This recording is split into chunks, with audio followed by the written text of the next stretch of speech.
Bonjour à tous, j'espère que vous allez bien. Donc, je me suis mis en extérieur, je ne sais pas si vous verrez les animaux qui butinent, les fleurs sont arrivées, elles ont commencé là avec le soleil et la pluie. Et donc voilà, j'ai une surprise pour vous, ça fait un moment que je ne suis pas venue, j'ai beaucoup d'occupations avec mademoiselle Shannon. Mon travail, les ateliers et tout le reste, j'ai toujours autant de plaisir à être avec vous. Et j'ai couru, tada! Une vraie gamine. Je l'ai réservée. Et je vais vous faire un petit instant de lecture. Alors, j'ai tous les livres de Patricia, évidemment. J'ai déjà fait des instants de lecture. Et je vais vous dire un petit peu qui est Patricia Daré. Elle a écrit des livres, c'est une médium très gentille et très connue, qui fait de jolies conférences, qui a un peu dépoussiéré, démystifié, un peu, vous savez, je vous ai fait des instants de lecture avec Yael Didier. Bon ben Patricia, elle a sa personnalité, c'est quelqu'un qui est très présente sur les réseaux sociaux, qui essaye de répondre un petit peu aux uns aux autres, mais vu le succès, bon, ça y est, elle est un petit peu dépassée. Alors, j'aime beaucoup la préface du livre Un souffle d'éternité. Donc, je vais vous lire la préface. Donc là, la 4e de couverture. Qui n'a jamais rêvé de parler à l'un de ses proches défunts? Dans cet espoir enraciné dans la tristesse, certains font commerce et abusent de la crédulité de leurs clients. Mais loin de l'argent et des charlatans, la médiumnité, cette faculté de communiquer avec l'au-delà, est à prendre au sérieux. C'est en 1995 que Patricia Daré reçoit ce qu'elle appelle ses possibilités. Elle pense tout d'abord que la folie la guette, mais son psychiatre est formel. Elle n'est pas schizophrène, mais médium. Désormais, sa vie s'organisera entre son activité professionnelle, journaliste de radio, et ses capacités qu'elle met bénévolement au service des vivants et des morts. Depuis plus de 15 ans, la vie de Patricia a changé. Elle est ponctuée par la présence d'esprits perdus qu'il faut secourir, de mauvais esprits qu'elle doit chasser ou encore de messages de défunts qu'elle doit délivrer à leurs proches. Ces expériences nous amènent à découvrir le monde de l'invisible et bouleversent notre perception de la réalité. Alors, je vais vous lire l'introduction de Un souffle vers l'éternité, parce que là, dans mes rendez-vous avec Walter, je vais vous lire aussi la 4e de couverture. Il y a une autre, on démarre directement dans le livre. Moi, j'aime bien quand même savoir de qui on parle pour ceux qui arrivent sur la chaîne. Ah, avant que j'oublie, si vous voulez, alors c'est vrai que je fais moins de vidéos en ce moment, j'ai beaucoup de sujets, tout est prêt, tous mes dossiers avec les Lulu, vous les connaissez maintenant, et j'aurai plus de temps bientôt et je pourrai vous faire les sujets que j'ai prévu de faire. J'aime bien faire des sujets avec un appui de lecture ou de plusieurs lectures. Je trouve que c'est plus clair pour pouvoir développer et puis ça vous permet de vous fournir en lecture aussi, pourquoi pas. Donc, je vais laisser passer le tracteur. On est en plein travail des champs là, ça va être bientôt terminé. Ça dure pas longtemps, vous inquiétez pas. Puis ça fait partie de la vie, faut bien manger aussi, faut bien nourrir nos corps terrestres. Et voilà, ces personnes-là travaillent pour nous.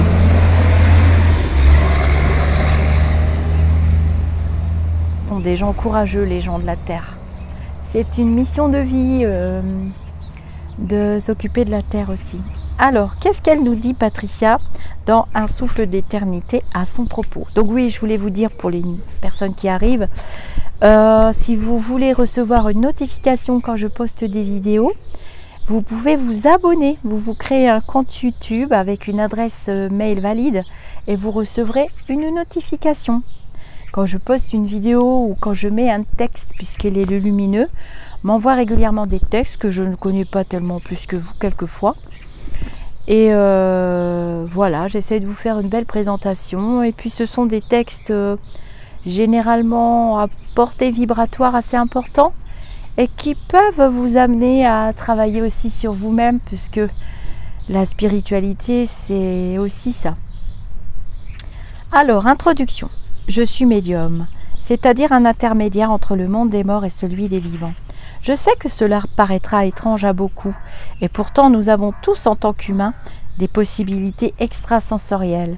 Certains développent des capacités de voyance, permettant de capter des informations sur des événements à venir.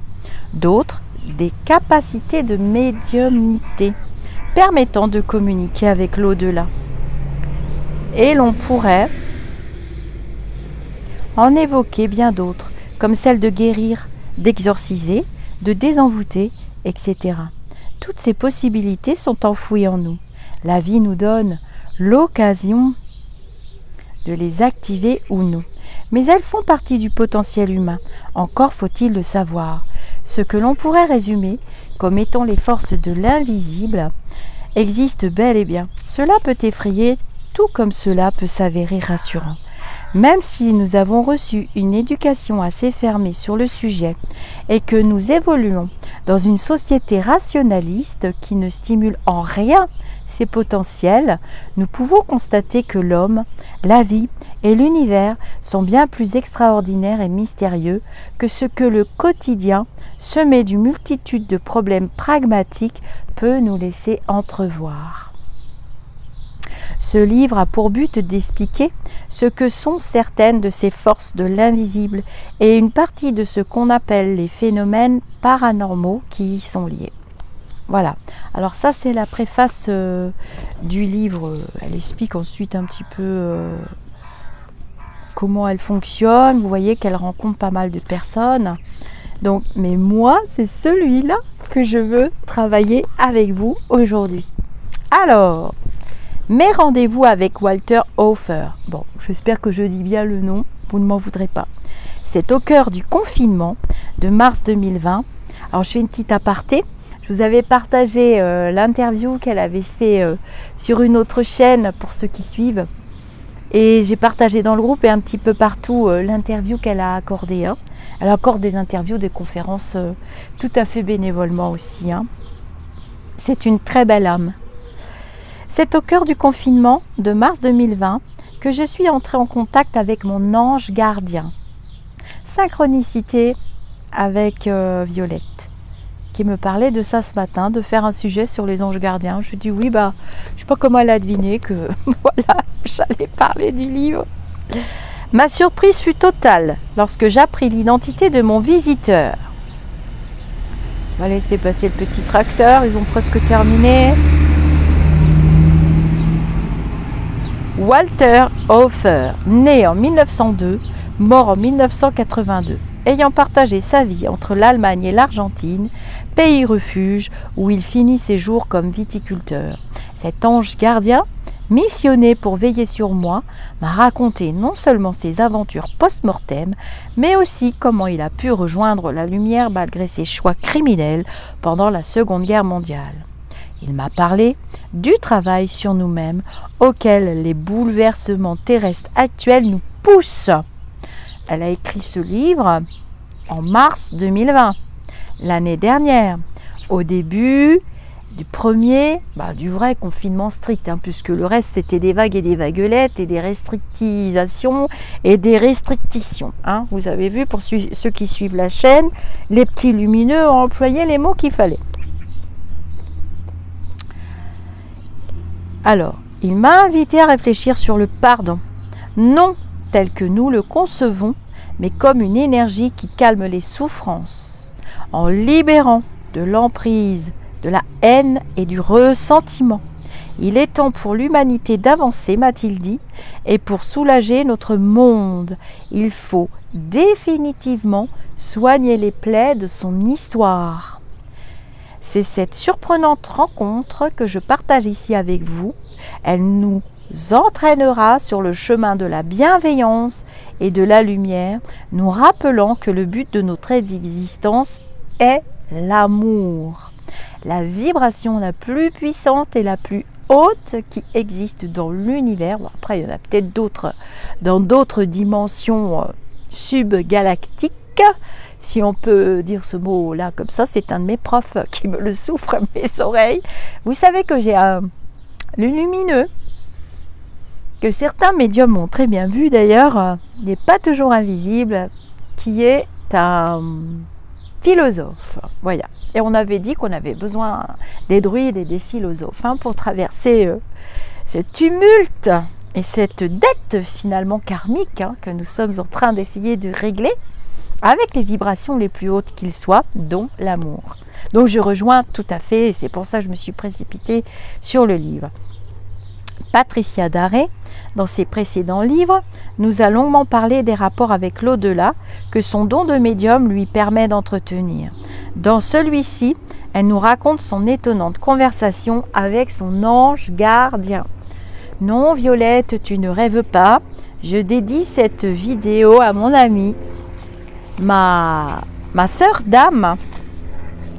Une de mes sœurs d'âme. J'ai des filles d'âme. Bon, j'en ai pas beaucoup, mais j'ai des sœurs d'âme aussi. On se reconnaît, on est sur les mêmes taux vibratoires à peu près. Bon. Alors, elle a écrit, du même auteur, Michel Lafon, Un souffle vers l'éternité, en 2012. Les lumières de l'invisible, en 2013. L'invisible et la science, en 2014. N'ayez pas peur de la vie, en 2016. Il y a quelqu'un dans la maison, en 2018, Survivre dans le tumulte en 2020. Donc si je comprends bien, elle aurait écrit, elle a peut-être écrit en 2019 Survivre dans le tumulte ou en 2020, je sais pas trop.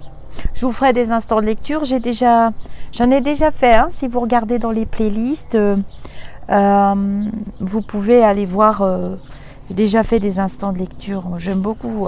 En plus elle écrit très simplement, un peu comme... c'est pas pareil qu'Alison Dubois, mais c'est pas les mêmes parcours, on ne compare pas de toute façon.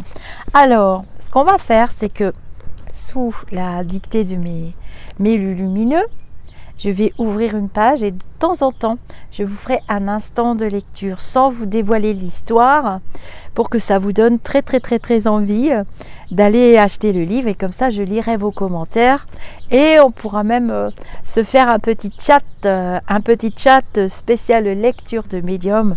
Ça pourrait être sympa. Je lirai vos commentaires. Est-ce que ça vous fait envie? Alors le vendredi soir c'est bien parce que ça vous laisse votre week-end. Ou le samedi soir, c'est comme vous voulez.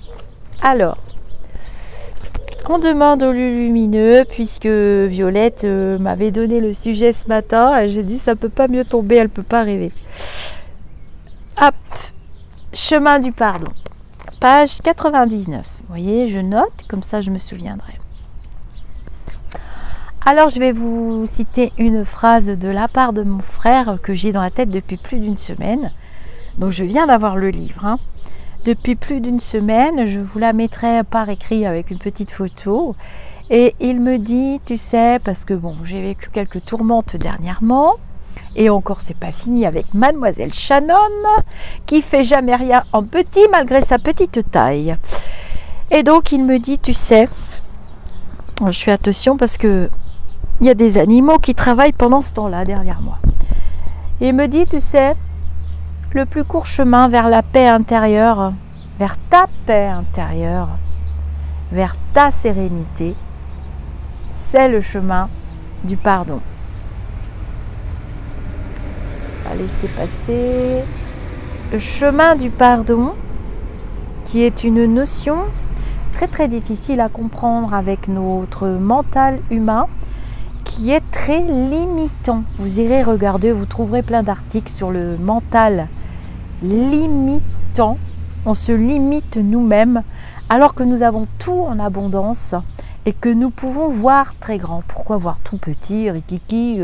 On peut aller vers l'infiniment petit, comme ce virus par exemple. Mais on peut aller aussi chercher des énergies très puissantes et très haut perchées dans l'infiniment grand. Et ça, notre mental nous limite. Et ça commence souvent, j'ai remarqué, par la petite graine dont je vous parle régulièrement, qui est la graine de bienveillance et le chemin du pardon. Vous savez, vous voyez les noms des routes là, Ce serait bien que de temps en temps, on voie direction la bienveillance, direction la providence, direction le chemin du pardon, hein, qu'on nous indique un petit peu la route. Eh bien, nous, les médiums, nous sommes là aussi pour ça. Hein. C'est une faculté qu'on peut exploiter pour gagner notre vie correctement, sans trop. On ne doit pas aller dans les excès. Elle l'explique aussi dans ses livres. Tout est affaire d'équilibre. Hein. Mais voilà, donner de son temps aussi, ça fait partie de cette forme de possibilité que nous avons en nous, cette capacité. Et c'est parti pour le chemin du pardon. Donc, extrait du livre de Madame Patricia Daré, Mes rendez-vous avec Walter Hofer. Alors, je sais pas, hein, il n'y avait pas de préface. Hein. Non, elle a rendu hommage à son fils François-Philippe et à Olivier, son père résistant et maquisard, et à Marco. Voilà. Bon, Madame Daré n'a pas l'air d'interdire la lexiture.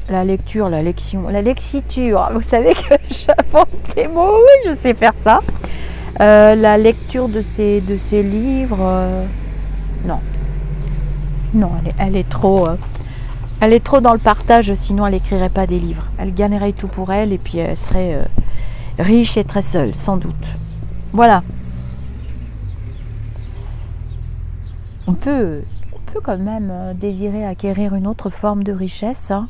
Moi, je suis vraiment pour le partage et puis la spiritualité, ça doit se partager, se multiplier, grandir et se travailler les uns avec les autres parce que tout seul, c'est un peu compliqué. On a besoin des acteurs et des actrices qui entrent et qui sortent de nos vies, sinon on n'apprendrait rien du tout. Allez, on y va. Je vous embête plus avec mes bêtises. Installez-vous. Ah. Le chemin du pardon. Pour pardonner, il faut aimer et être aimé. Seuls ceux qui pardonnent peuvent être libres. Quiconque pardonne n'est plus prisonnier. Juan Philippe Senker. Un cœur bien accordé. Ça doit être un écrivain, faudrait que j'aille voir. La saison estivale me donnait des ailes pour sortir et profiter des amis. Toujours masqués et à distance bien sûr, au gré des apéritifs sous la gloriette du jardin ou des pique-niques champêtres. Étrangement, sous le soleil de juillet, cette histoire s'était allégée et j'y pensais autrement. Je ne savais toujours pas comment j'allais retranscrire ensuite tout cela sans risquer les foudres d'un lectorat qui ne comprendrait peut-être pas mes intentions, mais il fallait que j'aille plus loin dans cette investigation. Je ne parvenais pas encore à en parler à mes proches, ni à ceux qui attendent de moi que je leur livre un au-delà digne d'un conte de fées. Vivre les 1000 morts de Walter Hofer m'était devenu insupportable. C'est un soir paisible, alors que je m'étais assise au bord de la rivière qui coule au fond de mon jardin, que je le sentis se manifester. « Il est important que vous sachiez tout, me dit-il, comprenant sans doute mon désir de passer outre certains épisodes que je définissais comme scabreux. Je sais que vous n'êtes guère encline à écouter ces récits avec détail et précision, mais je dois vous les conter. » « Pourquoi ? Qui vous le demande ? Ceux qui veillent à votre chemin et votre évolution. Et pourquoi ? Parce que, lorsque vous aurez compris ce que j'ai à vous dire, vous comprendrez les enjeux de la période que vous traversez. D'accord. Nous en étions restés à votre comparution devant ces victimes qui vous regardaient fixement. Que s'est-il passé ensuite ? C'est seulement à ce moment-là que, rongé par tant de tourments, j'ai sincèrement regretté ce que j'avais fait. Je n'en ai plus compris le sens. Tout me semblait n'avoir été que barbarie et absurdité, alors qu'auparavant ce n'était pas le cas. C'est à ce moment-là que nous sommes prêts pour la demande de pardon. Elle passe par la reconnaissance de l'inutilité et de la cruauté d'une action et la reconnaissance de la douleur qu'elle a engendrée. Sans cette reconnaissance, si notre cœur reste fermé, toute action d'expiation sera sans effet véritable. Vous voulez dire que si un coupable ne manifeste aucun regret, aucune douleur devant les horreurs qu'il a commises, il est inutile de lui suggérer de demander pardon ? Absolument. Il faut que chacune de nos actions soit ressentie profondément pour être utile à l'avancement et à la guérison de soi et de l'autre. La victime peut commencer un véritable chemin de guérison que lorsque son bourreau a compris la gravité et la portée de ses actes. Oui, que ce soit sur Terre ou ailleurs. Mais comment ça ? Je veux dire que dès qu'il y a prise de conscience du mal sur Terre, ou par-delà la mort, la délivrance s'opère sur la victime, où qu'elle soit, étant entendu que c'est sur Terre que l'action se révèle plus puissante.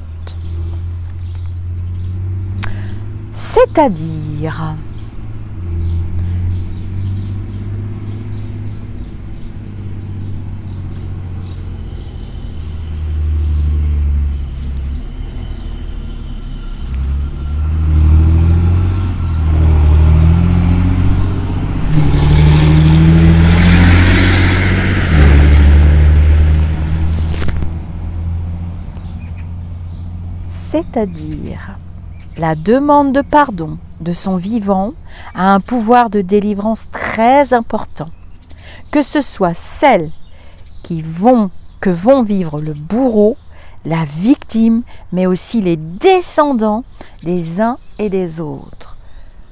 Vous voulez dire qu'une exaction a des répercussions sur la descendance ? Certainement. C'est ce que disent les psychogénéalogistes. Et ils n'ont pas tort. Chacune de nos actions a des répercussions, aussi infimes soient-elles, sur l'avenir de ceux qui nous succéderont. Chaque fois que nous faisons du mal, nous le faisons à nos descendants, qui le porteront sans en être conscients. Ils en auront les effets indésirables, c'est-à-dire tout ce qui s'exprime à travers les maladies génétiques et les dépressions, sans compter toute autre forme d'anomalie ou pathologie. Nous sommes dans le discours chrétien du péché et de ses punitions. Je n'aime pas trop ça. Ce n'est pas vous, Patricia, qui décidez des lois énergétiques. Nous n'en sommes pas à choisir ce qui nous convient. Nous devons juste comprendre ce que signifie le sens des responsabilités. Être responsable de ces gestes n'engage pas que nous, mais tous ceux qui sont peu ou prou liés à nous. Nous faisons partie d'un monde et notre impact y est bien plus important que nous le pensons. La demande de pardon, réellement ressentie, est donc un acte majeur.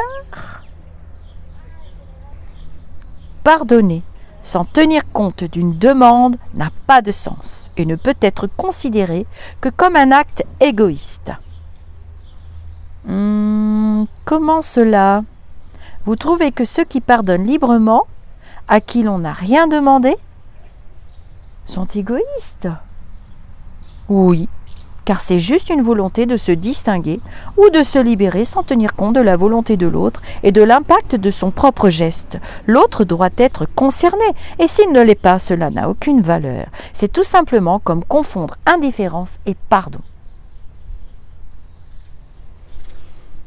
Je ne vois pas où vous voulez en venir. Eh bien, quelqu'un qui pardonne, sans que cela ne lui coûte, n'effectue pas un acte de libération, mais exprime une indifférence qui n'a aucune valeur. Pardonner est un acte responsable, quasi douloureux, et ses conséquences sont proportionnellement libératoires. Ah, je comprends. Ainsi, vous avez demandé pardon? J'ai réussi à ressentir cette nécessité. J'ai tant souffert pour y accéder. Et ce pardon vous fut accordé? Pas tout de suite. Mais c'est comme si j'avais tracé un nouveau chemin qui me faisait quitter définitivement le monde de l'ombre. J'accédais à l'antichambre de la lumière. Je commençais à reprendre mes esprits. Je fus accueilli par des êtres lumineux et me trouvais dans une espèce de centre de réadaptation. Je ne vois pas d'autre terme pour le décrire. Des guides extrêmement bienveillants me montraient ce qui se passait sur Terre dans ma famille. Je les voyais tous et j'assistais à des conversations sur l'héritage que j'avais laissé. Je traversais le cœur de mon fils et de mes petits-enfants qui, pour la plupart, ne pensaient pas grand bien de ma personne ou m'avaient totalement oublié. Ce qui était troublant d'ailleurs, car j'avais eu l'impression d'être grand-père respectable, mais sans doute n'avait-il jamais ressenti mon affection. Je voyais ma maison. L'aîné de mes fils l'avait totalement transformée et s'était débarrassé de tous mes souvenirs. Il ne restait pas une seule photo de moi, pas plus que le portrait qu'un peintre chilien, à ses côtés, avait fait de moi.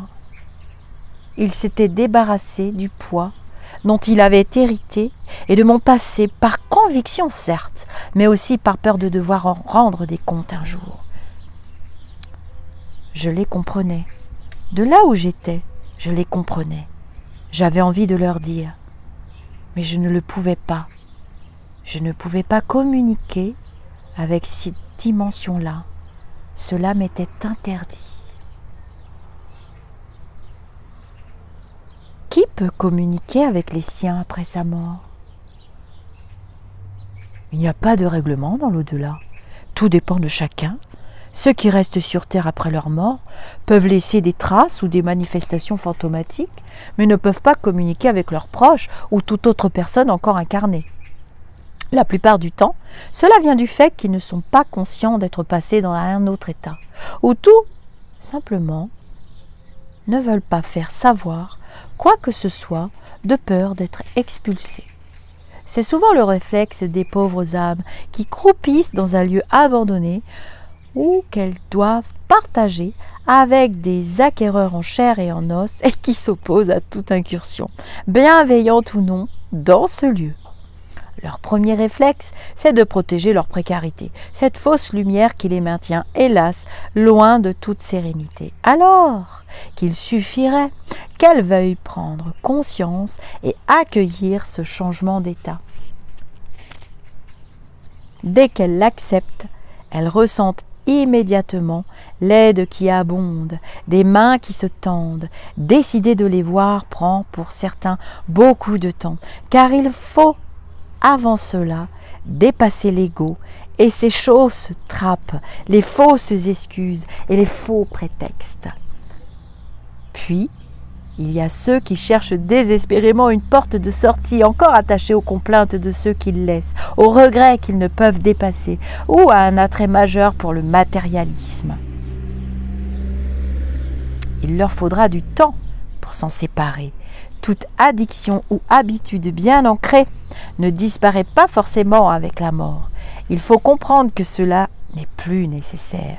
Il y a ceux qui passent dans une autre sphère, mais qui, pour des raisons qui leur appartiennent, ne vont pas avoir la possibilité de communiquer, voire l'autorisation de le faire. La mort sert à changer d'état et de vision. Un défunt ne peut sans cesse revenir en arrière et s'aligner dans la vision de ceux qui sont restés. C'est à eux de s'élever, ce n'est pas à lui de revenir en arrière. Il y a une loi majeure dans l'existence. Il faut toujours avancer et évoluer. La stagnation et le retour en arrière ne sont pas conseillés. Parfois, ils sont coupés pour quelque temps de l'espace qu'ils viennent d'abandonner pour mieux s'adapter à cette lumière nouvelle. Ou parce que, comme moi, ils ont trop de choses à comprendre avant de pouvoir laisser un signe.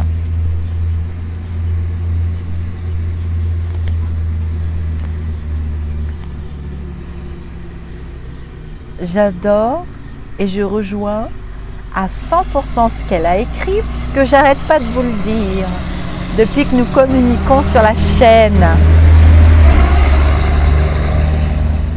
Notre chaîne, c'est un merveilleux outil qui nous permet de communiquer. Alors je continue parce que j'ai laissé passer Monsieur Tracteur. On vous laisse communiquer quand on sait que cela ne perturbera pas votre avancement. Car si nous sommes éternellement reliés à ceux que l'on aime par l'amour, il ne nous est pas possible de communiquer par message trop souvent avec eux lorsqu'ils sont sur Terre. Cela peut se faire qu'exceptionnellement et pour un temps donné. Nous allons sans cesse à la quête de notre Graal et la voie infinie. Qu'est-ce que le Graal ? Nous-mêmes. Nous allons perpétuellement à notre rencontre. Vous voulez dire que le sens de tout cela, c'est la découverte de qui nous sommes ? Vous ne connaissez qu'une infime fraction de vous-même, Patricia. Vous pensez vous connaître, mais vous ne savez pas qui est l'être beaucoup plus vaste qui a donné à Patricia l'opportunité de naître ici dans les années 60. Vous venez, comme chacun de nous, de la nuit des temps et vous avez expérimenté des milliers d'expériences ici et ailleurs. Vous parlez de réincarnation ? Pas seulement. Parler de réincarnation est trop restrictif. Vous vivez et vous avez vécu, puisque le temps n'existe pas, ici et ailleurs, et avez exprimé tellement de facettes de vous-même, ce que vous êtes ici ne définit pas vraiment qui vous êtes. Vous n'êtes qu'un des aspects. On vous demande de choisir, et vous choisissez de développer l'aspect que vous devez améliorer. Parfois, nous y parvenons. Parfois, nous échouons. Sur notre route se dressent pièges et tentations. Si nous les discernons, nous parvenons à accomplir notre mission tant bien que mal. Si nous ne travaillons pas notre discernement, nous tombons dans les filets de nos faiblesses. Cela aussi, ça s'appelle les leçons de catéchisme. Parce que vous êtes chrétienne, mais toutes les religions anciennes enseignent les mêmes préceptes. Pour l'atteindre, le chemin est compliqué, le monde est matériel, cette matière-là est un leurre gigantesque. Beaucoup tentent, peu y parviennent, mais faire ce que l'on peut déjà est déjà très important. Mais pourquoi ? Pourquoi ne se souvient-on de rien en naissant ici? Tout serait plus facile et nous aurions moins de sceptiques matérialistes, incrédules, voire de fanatiques et d'autres cyniques. Vous imaginez-vous avoir le souvenir de tout ce que vous avez été, savoir pourquoi vous venez, sans aucune quête, sans aucun mystère, sans avoir à chercher, sans tenter de comprendre et sans illumination? Ce serait d'un ennui incommensurable. Cela ne servirait à rien et n'apporterait pas grand-chose au monde.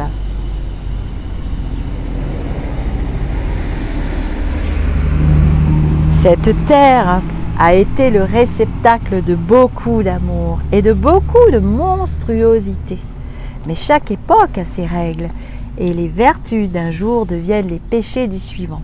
Puisque, en fonction des prises de conscience et du mouvement que les pouvoirs ont voulu donner à cette humanité, tout est mouvant et change en permanence, donnant un sens nouveau aux actions.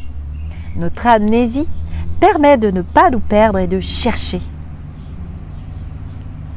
Qui n'est pas en quête perd sa raison de vivre.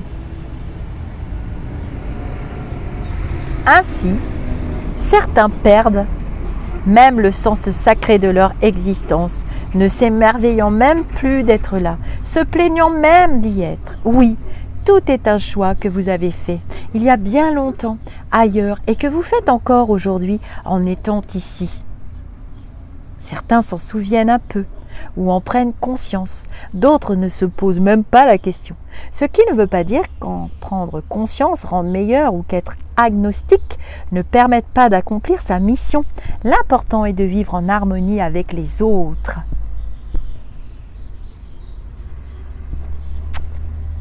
Et quand l'humanité devient si difficile à comprendre,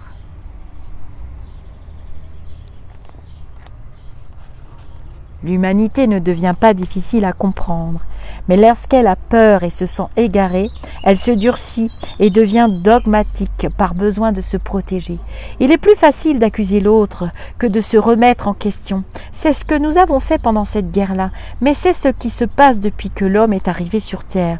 Il nous faut des coupables pour exorciser nos peurs, déverser tout ce que nous n'assumons plus, éliminer cette part de ténèbres en nous-mêmes, croit-on. Il n'en est rien, car dès qu'un coupable est désigné, il nous en faut un autre, et encore un autre, et encore un autre. Coupable de notre souffrance, de nos peurs, de notre égarement. Hélas, tous les autres ne suffiraient pas à soulager notre frustration. Il n'y a que nous pour cela, mais il faut un peu de courage et de persévérance. Nous nous plaignons souvent de subir ce que nous-mêmes nous avons fait subir en d'autres circonstances.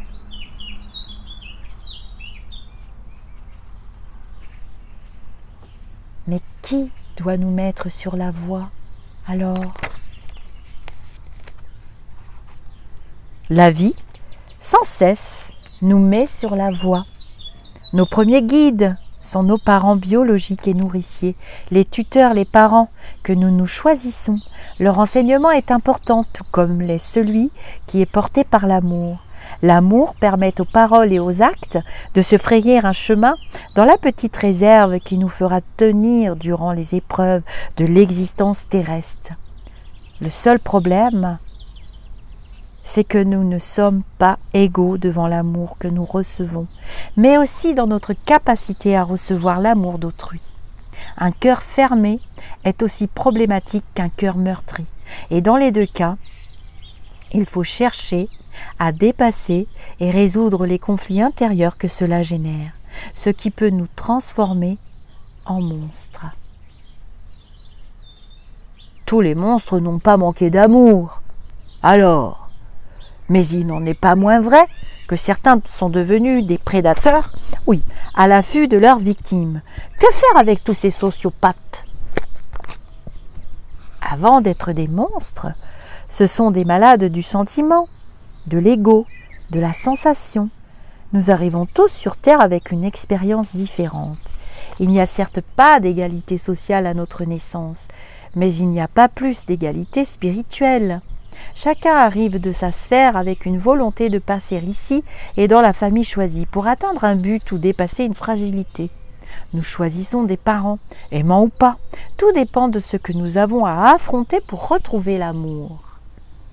Car le seul but ici-bas, c'est l'amour. Il n'en est autre. Et si nous le perdons en chemin, nous perdons notre existence. Mais alors, pourquoi perdons-nous si facilement le cap ? La matière est un leurre qui vous piège, car elle laisse penser qu'elle peut se substituer au reste. Il n'en est rien. Des vies plongées dans la richesse matérielle et l'apparence se fracassent contre le vide engendré par cette feinte. La matière est juste un accessoire, pas une compensation. Il faut toujours garder à l'esprit ce que nous sommes venus faire ici. Et souvent, nous sommes venus pour réparer. Réparer ? Oui, bien sûr, il faut connaître les incontournables étapes. D'abord, on demande pardon et si notre requête est acceptée avec le cœur, il nous faut penser à la réparation afin que puisse avoir lieu la rédemption. Je m'y perds. C'est normal, Patricia. Je vous expliquerai une autre fois. Alors, voilà pour ce chapitre, cet extrait. Vous voyez que c'est une lecture facile qui explique vraiment très clairement, avec des mots simples, ce que nous sommes tous venus explorer.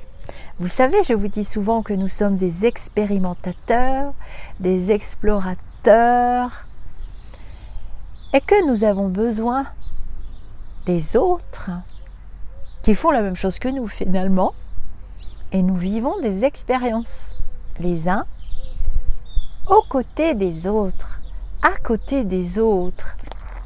Voilà, le chapitre suivant s'appelle la rédemption, et comme je sais que vous êtes gourmand, on va demander, c'est ce que le prof vient de me dire, allez, de vous mettre un petit mot ou deux d'un souffle vers l'éternité quand même. Il y a eu beaucoup de tracteurs, alors bon, c'est vrai que quand on est allongé, souvent, moi j'écoute aussi d'autres vidéos, et j'écoute souvent d'autres vidéos en faisant de la cuisine, j'aime bien, je mets mon casque, allez, mes petits lumineux,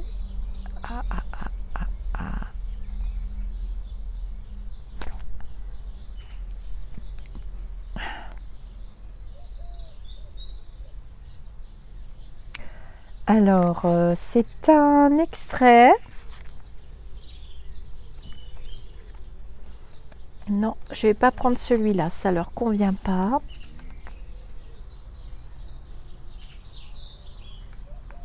C'est un passage qui est trop difficile. Je vais choisir autre chose. Hop. Allez, je prends la page 131. Ça va être une petite histoire de médium, ça va être sympa. L'autre était trop dur. J'ai lu plusieurs fois le livre, donc je sais. Je visite un château du Poitou, à la demande de ses propriétaires. Je me mets en contact avec le fantôme qui hante la tour. Au moment où il me voit, il s'exclame « J'ai peur, wouh, un revenant !» Surprise, je ne m'attendais pas à cette réaction. Je lui réponds « Non, c'est toi le fantôme !» Il est effrayé et se met à réciter des prières. Ce fantôme qui hante les lieux depuis le Moyen-Âge considère que son habitation est hantée par les vivants. Il n'a toujours pas réalisé qu'il était mort. Mais sa réponse est troublante et l'espace d'un instant, je me demande qui est le fantôme de qui ?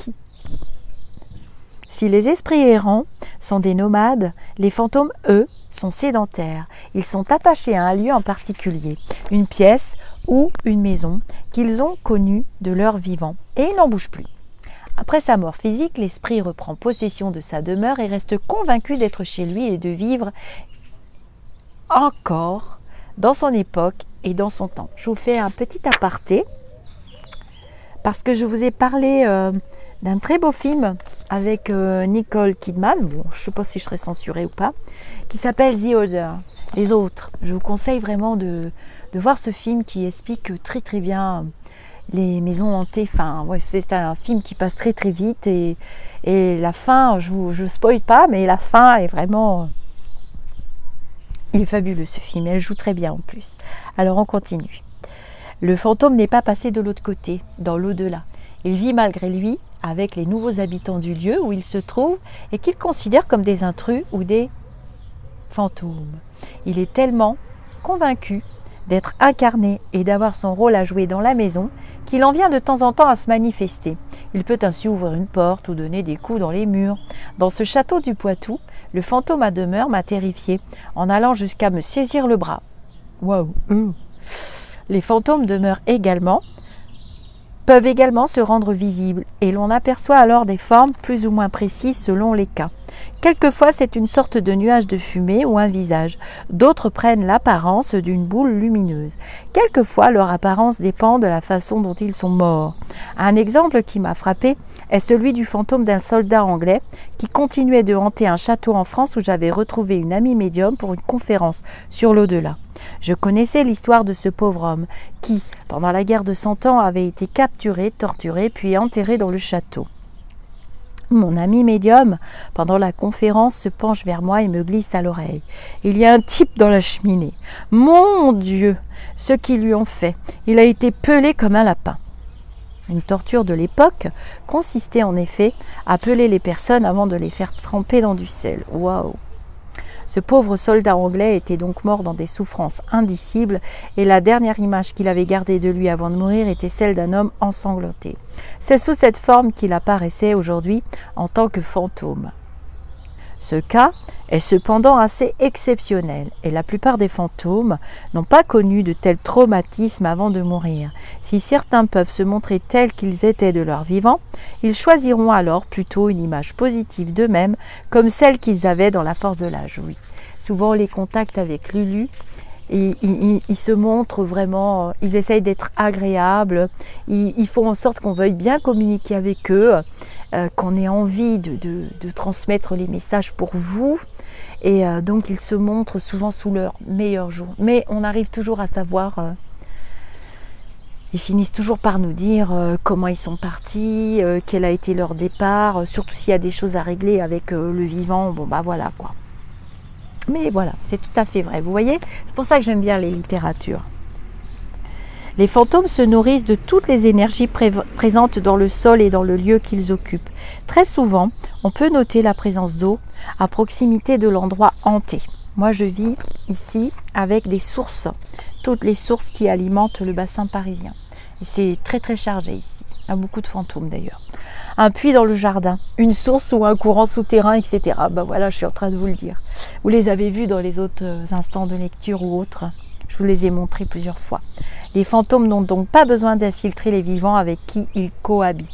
Le lieu même qu'ils hantent leur procure l'énergie nécessaire à leur survie.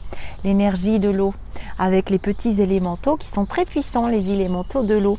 Et souvent, vous me dites « Oh, bah Lisa, j'ai eu des messages, j'étais sous la douche. Oh, bah Lisa, j'étais dans ma salle de bain. » Oui, oui, parce qu'ils ont l'énergie de l'eau. C'est une énergie très, très puissante. Donc, vous voyez, c'est écrit dans le livre. Patricia le sait aussi. Par définition, ils vivent donc dans un espace limité et déterminé dont ils ne sortent jamais. Une maison peut donc rester hantée pendant des décennies, voire des siècles, sans pour autant être habitée par des vivants. Dans certaines maisons, on aperçoit des ombres, on entend des volets qui claquent ou des rires sans que cela soit dû à la présence d'un fantôme. Cela résulte parfois d'un phénomène d'énergie rémanente. Du fait de réseaux énergétiques puissants, les pierres ont enregistré un bruit ou une scène traumatisante qu'elles gardent en mémoire et les lieux ou les murs en répètent indéfiniment l'écho.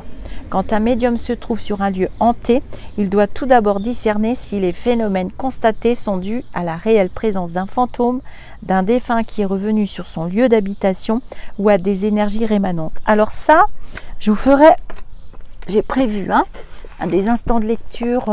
Bon, j'ai pris Monsieur Boutboul, que vous connaissez maintenant, et Luc Baudin. Voyons, la vidéo, elle va durer 400 ans. Bon, c'est pas grave. Vous m'avez dit que vous aimez bien, donc. Mais c'est intéressant à savoir. Bon, j'aime bien les lectures comme ça. Alors. Dans ce dernier cas, donc à propos des énergies rémanentes, il n'y a rien à faire car on ne peut pas changer la configuration énergétique du lieu, ses cours d'eau, etc. Il n'est pas rare de ne pas se sentir bien dans une maison à cause des énergies rémanentes. Donc vous pouvez payer des nettoyages à 800 €, 1000 €, 2000 €, ça va revenir. J'arrête pas de vous expliquer que les murs ont des mémoires. Enfin, on ne sait pas bien ce que je viens de dire. Mais c'est vrai que je le répète régulièrement, on nettoie, mais on renettoie. comme on fait le ménage dans la maison. Si vous rentrez 10 fois par jour et que vous ne lavez pas le parterre, au bout de 15 jours, ce sera sale. Mais c'est pareil pour les énergies. On peut limiter l'impact de ces énergies rémanentes ou résiduelles. Il n'est pas rare de ne pas se sentir bien dans une maison à cause des énergies rémanentes. Je me souviens ainsi d'un couple qui avait acheté une ancienne commanderie templière magnifique avec un grand jardin. Le mari m'appelle une semaine après leur emménagement pour me confier que certaines personnes du voisinage leur ont parlé de nouvelles acquisitions en termes assez négatifs de leur nouvelle acquisition. Ces confessions venaient confirmer un certain malaise ressenti depuis leur arrivée, sans parler des difficultés qu'ils avaient pour s'endormir. Ça, c'est le pire, c'est pouvoir dormir. L'endroit était en effet chargé en énergie négative. Des rituels anciens et secrets s'y étaient déroulés du fait de la présence passée des Templiers. Cette confidentialité, qui semblait imprégner la mémoire du lieu, était comme un obstacle à ce qu'une personne puisse y vivre sereinement, sans nuisance. J'ai donc conseillé à ce monsieur de revendre la propriété et de s'acheter un manoir ailleurs, car il n'y avait rien d'autre à faire que de quitter les lieux pour se préserver des énergies mauvaises qui y régnaient. Dans les mois qui ont suivi, il a rencontré beaucoup de difficultés. Sa femme l'a quitté, il a perdu son travail et il a fini par mettre la commanderie templière en vente. Dans certains cas comme celui-ci, la mémoire des pierres nous emprisonne. Les fantômes ne vivent pas forcément dans une maison. Ils peuvent également hanter un espace déterminé à l'extérieur, comme un square par exemple. Il y a des années, en parcourant un bois dans le Berry, j'ai croisé l'un de ces fantômes. Il vivait là depuis des siècles. Cette présence m'a marquée et par la suite, j'ai mené des recherches sur les anciens peuples de la région pour comprendre qui ils étaient et comment ils vivaient en forêt. En découvrant l'histoire de ma terre peuplée autrefois par les Celtes, avec leurs croyances et leur spiritualité, j'ai appris des choses sur moi-même. Voir un fantôme n'est jamais anodin. Et souvent, cela trouve une résonance particulière dans le passé ou la psychologie de la personne qui l'aperçoit. Ah oui, ça c'est vrai. Pour cette raison, quand les propriétaires d'un lieu hanté me demandent de venir chez eux, je me pose toujours cette question intérieurement. Qui, dans cette famille, a besoin des fantômes pour qu'il y en ait ? Il existe toujours un lien psychologique, une sorte de connivence inconsciente entre le fantôme et l'une des personnes qui cohabitent avec lui. Ouais, et ça touche souvent, j'ai remarqué par expérience ça touche souvent un enfant. Ça peut être un enfant en bas âge, même très très tôt, ou un adolescent ou une adolescente. C'est souvent un adolescent. Souvent, j'ai remarqué que ça frappait souvent les garçons. Voilà. L'attachement du fantôme à un lieu particulier prouve qu'au moment de sa mort, l'esprit du défunt n'a pas réussi à se détacher de la matière ni trouver la voie de la sérénité. Si les fantômes ne sont pas mal intentionnés, du moins pour la plupart d'entre eux, ils sont cependant en transition entre notre réalité et l'au-delà parce qu'ils ont vécu des traumatismes et qu'ils ressassent des douleurs morales. Les fantômes, tout comme les esprits errants, sont donc des esprits en proie à la souffrance et au désespoir. Du coup, les chasseurs de fantômes qui viennent avec des caméras, des micros et des appareils ultra perfectionnés dans des lieux hantés pour en tirer des enregistrements et des images à sensation ne sont d'aucune aide pour eux. Plutôt que de les traquer, il convient d'avoir de la compassion à leur égard et d'essayer de les apaiser en les faisant passer de l'autre côté. Certains mauvais esprits qui s'attachent à un lieu particulier forment également une catégorie spécifique de fantômes que l'on pourrait appeler les spectres maléfiques. J'ai fait la rencontre de l'un d'eux par hasard, il y a quelques années, alors que j'étais partie en week-end avec mon mari et mon fils dans un relais et château du Périgord. Alors là, le truc que je ne rêve pas parce que je ne vais pas dormir la nuit. Le premier soir, au cours du dîner, la propriétaire des lieux vient nous voir et nous demander si tout se passe bien. Puis les traits de son visage se figent, elle me regarde et d'un air énigmatique, elle ajoute « Vous n'avez pas vu ma chambre 12 ? C'est la plus belle chambre du château. Elle se trouve dans le donjon. Personne ne peut y habiter, mais allez la voir demain matin. Je laisserai les clés sur la porte. » Nous sommes un peu étonnés par cette invitation, quelque peu incongrue, et l'attitude étrange de la propriétaire qui l'a formulée. Bon, le lendemain matin, néanmoins, nous décidons d'aller faire un tour dans le donjon et de visiter cette chambre. Les clés sont sur la porte. Nous entrons. La pièce est en effet très belle et bien aménagée. Mais tout à coup, je capte une information terrible. Je vois qu'autrefois, des tas de corps sanguinolents, des gens assassinés, ont été jetés dans ce lieu. Je préviens mon mari. Je vois des morts partout. C'est horrible. Le meurtrier est un fantôme. Il est encore ici et il veut que je le retrouve. Mon mari me répond. Nous ne sommes pas là pour ça. Oublions cette histoire et profitons-en un peu pour visiter la région. C'est en effet ce que nous avons fait. Puis après une longue promenade toute la journée et un bon dîner le soir, nous sommes allés nous coucher. Soudain, à 1h10 du matin, je me réveille et je réalise que je suis totalement paralysée. L'atmosphère est saturée et je sens qu'il va se passer quelque chose. Mon mari dort à côté de moi, mon fils dans la pièce attenante. Je veux les avertir, mais aucun son ne peut sortir de ma bouche. Je suis à faune. Dans l'encadrement de la porte, je vois apparaître tout à coup une ombre gigantesque de plus de 2 mètres de haut qui pénètre la chambre. Je devine que l'homme porte un catogan, un baudrier et des bottes de mousquetaire. Il tourne sa tête dans ma direction. Je voudrais allumer la lumière pour que tout cela s'arrête, mais je ne peux pas bouger. Je n'entends que les battements accélérés de mon cœur. Je suis pétrifiée par la peur. Enfin, mon mari se réveille, aperçoit l'ombre et s'exclame « Qu'est-ce que c'est que ça ?» Aussitôt, il allume la lumière et l'apparition se transforme en fumée qui envahit la chambre. Il se lève et me demande « D'où vient cette fumée? C'était quoi? Quelle forme? C'était quoi? Qu'est-ce que c'est que j'ai vu ?» Je lui explique. Mais mon mari, très rationnel, ne veut pas me croire et se met à inspecter les moindres recoins de la chambre à la recherche d'une éventuelle fuite qui pourrait expliquer le phénomène, à commencer par l'appareil de climatisation. C'est alors que mon fils m'appelle « Maman, maman, il y a un monsieur qui était là dans la chambre. Je ne pouvais pas t'appeler, je ne pouvais pas bouger, je ne pouvais pas parler. Il est passé à côté de moi et me montrait du doigt le mur où du sang coulait. » Plus personne ne pouvant trouver le sommeil. Nous voilà au beau milieu de la nuit à discuter de ce que les uns et les autres ont vu. Mon mari me dit « Préparons nos affaires et à 6h du matin, on s'en va d'ici. » En partant, nous croisons la propriétaire du lieu et mon mari ne peut s'empêcher de lui lancer d'un ton sarcastique « Merci pour la visite. »« Vous l'avez vu ?» demande-t-elle. « Bah oui, mais vous pourriez prévenir quand même. » Tout le monde ne le voit pas. Cette semaine, il n'y a que les 2 Anglaises qui l'ont aperçu. « Mais vous nous avez invités à aller le voir dans la chambre 12 !» La patronne fronce les sourcils d'un air étonné. « Moi ? Je vous ai dit ça ?» Le fantôme manipulait ainsi la propriétaire du lieu afin d'effrayer les clients. Ne pouvant plus assassiner et tuer à sa guise, comme de son vivant, le spectre se nourrissait de la peur des gens de passage dans son château.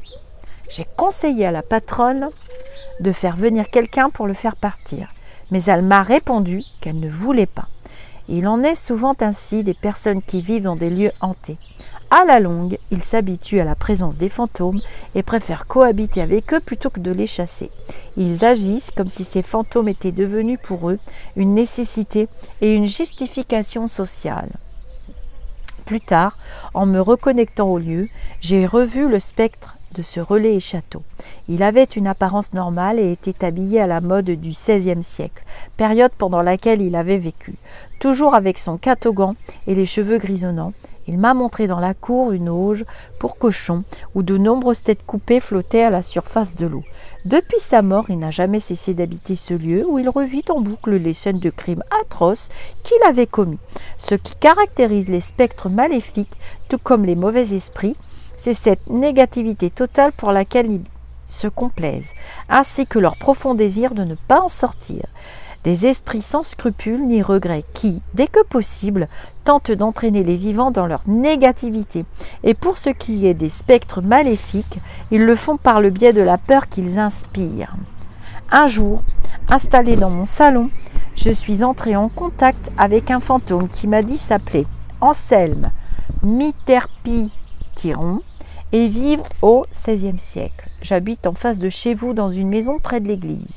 Je suis d'autant plus étonnée qu'aucune église ne s'élève près de chez moi. Par contre, se dresse un château. Alors je lui demande s'il habite près de celui-ci. « Quel château ?» me répondit-il. En faisant des recherches par la suite, j'ai découvert qu'au XVIe siècle, une église se trouvait non loin de chez moi, mais qu'il n'y avait plus de château, car celui-ci avait été rasé. Le fantôme m'a parlé de sa vie, de sa femme, du prieur de la paroisse et de l'incendie du prieuré. Il m'a décrit des événements qui se sont produits dans la ville des siècles auparavant, comme s'il ignorait que les lieux avaient bien changé depuis. Aussi, intrigué, je lui ai posé cette question. « Mais comment me voyez-vous » Il m'a répondu « Je dors et je vous vois dans mon rêve. » Eh bien écoutez, je ne sais pas ce que vous en pensez, vous, mais je trouve que cet instant de lecture que j'ai choisi devant vous, au hasard, eh ben, je trouve qu'il complète bien le dernier livre de Patricia, vraiment. Je vous conseille vraiment ces lectures parce que à travers son expérience qui est très très riche évidemment, et puis son don, son talent d'écrivain, de journaliste et d'investigatrice, d'exploratrice, eh bien ça éclaire beaucoup sur ces sujets. Alors, en parlant des fantômes, j'ai commencé à faire des vidéos, vous trouverez la playlist, des instants de médium, histoires de médium, pardon, instant de lecture. Là, ça, c'est instant de lecture. Des histoires de médium dans la playlist, et vous verrez que avec mon mari, c'est le même depuis 38 ans, hein. Peut-être, oui, je sais plus. Enfin, bref. On compte plus au bout d'un moment. On a vécu des expériences tous les deux, et puis même en famille, on a vécu des expériences dans toutes les familles. Je pense qu'on vit des expériences. Après, on y croit, on n'y croit pas. N'empêche qu'il y a des dimensions parallèles. L'âme est immortelle, l'esprit ne meurt jamais, puisqu'on doit renaître et recommencer. La devise d'Alan Kardec. Alors évidemment, j'ai toujours les bouquins d'Alan Kardec. Naître, mourir, renaître encore et progresser sans cesse, telle est la loi. Je vais vous laisser pour cet instant de lecture. J'espère que les tracteurs ne vous ont pas trop gênés. Oui, je vis à la campagne, j'ai cette chance. J'ai fait ce choix. La vie est faite de choix. Et on va pouvoir commencer à parler, nous allons parler de la loi d'attraction bientôt et d'attirer à soi et comment on peut faire et avec quel outil. Vous avez déjà des outils sur la chaîne.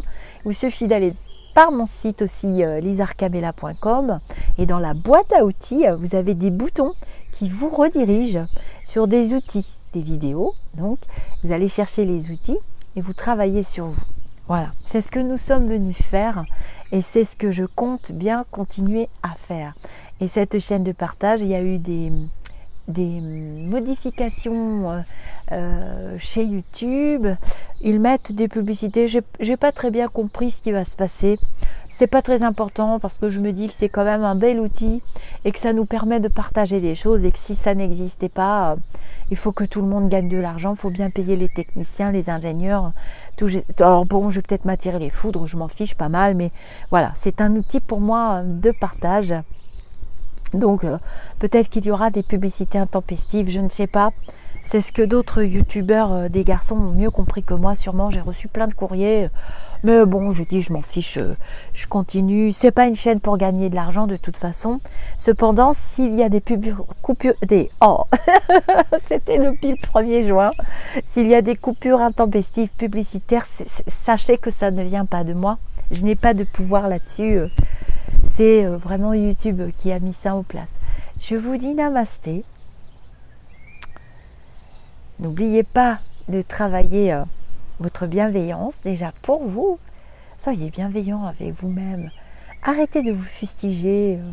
Mais même moi, la première, oh qu'est-ce que je suis bête. Oh j'ai pas pensé à ci, mais quelle idiote. Non, nous sommes des êtres humains. On continue de cultiver tous ensemble la bienveillance. La chaîne progresse beaucoup. Je suis très heureuse de tout ce travail que j'effectue pour les lumineux, comme vous le savez maintenant. Vous m'avez fait beaucoup de retours positifs. Les jours rallongent. On attend que Monsieur Soleil soit un peu plus présent. Vous verrez, ce sera très très beau quand la lavande aura pouf. Monsieur Magnolia, il est là. J'ai fait des contacts défunts, j'avais mis en vidéo. Bon, Monsieur Magnolia a grillé. Hein. Monsieur Lila a grillé, donc je vous les montrerai pas. Et puis vous voyez, alors c'est drôle parce qu'à cette heure-là, je vais me pousser pour que vous puissiez voir. À cette heure-là, c'est une heure que j'aime bien. Bon, il en reste un. Il y a le matin et l'après-midi, au plus chaud de l'après-midi, une quantité d'animaux. C'est incroyable, hein. Des bourdons, des abeilles. J'en ai vu une, malheureusement elle était morte par terre. J'ai pas encore vu d'abeilles cette année. Voilà, il faut le plus possible, si vous pouvez, mettre des fleurs toutes sortes, hein. Moi je mets, ça pousse, bien sûr c'est beaucoup de travail, hein, mais je mets le plus possible. C'est pas le seul parterre que j'ai. J'en ai d'autres de l'autre côté, je vous montrerai aussi. C'est important de respecter la vie. Et la vie, quelle qu'elle soit, ils ont leur place. Et ils cherchent beaucoup de nourriture. Et je ne mets pas d'engrais, je ne mets pas de produits du tout. Voilà. Je pense que vous avez dû entendre, il me semble que c'était un rossignol tout à l'heure que j'ai entendu pendant que je faisais l'instant de lecture. Allez, je vous dis à tout de suite pour d'autres vidéos. N'hésitez pas à partager vos expériences. Je lis vos commentaires tous les matins avec mon café, mes cafés. Et la petite guidance de la fée Morgane aussi, hein, je la reçois. Comme tous ceux qui se l'offrent, ce petit plaisir. Tous les matins, je reçois ma petite guidance de la petite fée. La petite guidance, ce n'est pas de la voyance. C'est du travail sur soi par rapport à des questions qu'on se pose. Voilà. À très vite.